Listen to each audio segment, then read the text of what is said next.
পুলিশের হাতে দুই গণমাধ্যম কর্মী নির্যাতনের প্রতিবাদে মানববন্ধন করেছেন সাংবাদিকরা।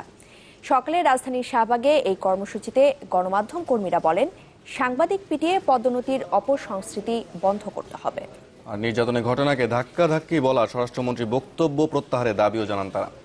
একই সাথে শাস্তির দাবি জানান হামলাকারী পুলিশ সদস্যদের। সুন্দরবন রক্ষার দাবিতে বৃহস্পতিবার রাজধানীর শাহবাগে হরতালকারীদের ওপর পুলিশের মুহুর্মুহু টিয়ার শেল। যে খবর সংগ্রহে সকাল থেকেই ঘটনাস্থলে গণমাধ্যম কর্মীরা।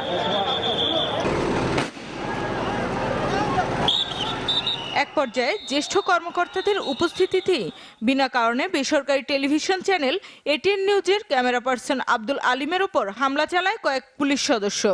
তার সঙ্গে থাকা রিপোর্টার ঈশান দিদার থামাতে গেলে তাকেও বেধড়ক পেটানো হয়।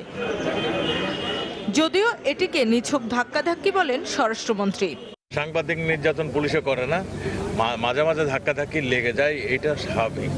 আপনারা দুইজন বন্ধু যদি চলেন, ধাক্কাধাক্কি তো লেগেই যায়।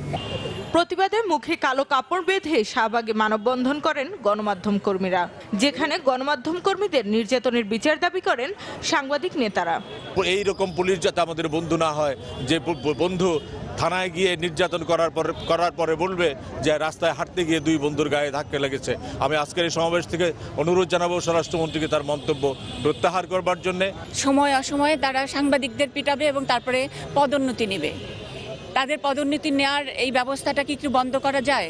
আর যদি মনে করে যে শুধু সাংবাদিককে পেটাবে এবং তারপরে পদোন্নতি নেবে, সাময়িক বরখাস্তের নামে জামাই আদরে থাকবে, তাইলে একটা সুন্দর জায়গা বলে দিক, আমাদের মাইক্রোফোন বুমও থাকবে না, আমরা দাঁড়াবো, আপনারা আমাদেরকে নির্যাতন করুন, পদোন্নতি নিন। আন্তর্জাতিক মানের একটি তদন্ত কমিটি করুন, যারা শাস্তি পাবে তাদেরকে শাস্তি দিন। যদি শাস্তি না দেন তাহলে আমরা আগামীতে সিদ্ধান্ত নেব আমরা পুলিশের সংবাদ পরিবেশন করব কি করব না।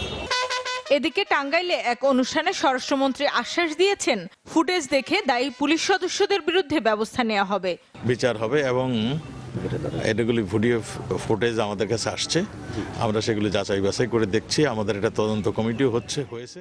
শামীমা সুলতানা, চ্যানেল 24, ঢাকা।